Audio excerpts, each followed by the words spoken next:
ঈদে কি বাড়ি আসবি না? ঈদে বাড়ি আসবো কিনা বলতে পারছি না বাবা। তোমার অ্যাকাউন্টে টাকা পাঠিয়ে দিয়েছি। বাবা, আমার প্রমোশন হয়েছে, স্যালারিও বেড়েছে, পুরো 1 লাখ। আলহামদুলিল্লাহ। বাবা, একটু লাইনে থাকো। বাবা, তুমি তো বলেছিলে পিতৃঋণ কখনো শোধ হয় না।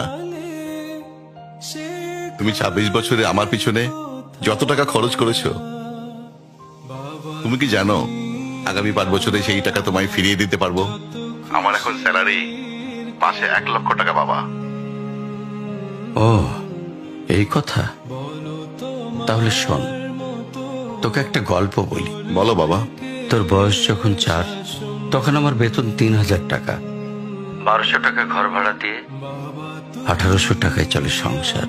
আমি আমার সাধ্যমতো সারা জীবন চেষ্টা করেছি তোর মাকে সুখী করতে, প্রতি ঈদে কোরবানি দিতে। তোকে যেবার প্রথম স্কুলে ভর্তি করালাম, সেবারই প্রথম আমরা আমাদের কোরবানি দিতে পারি।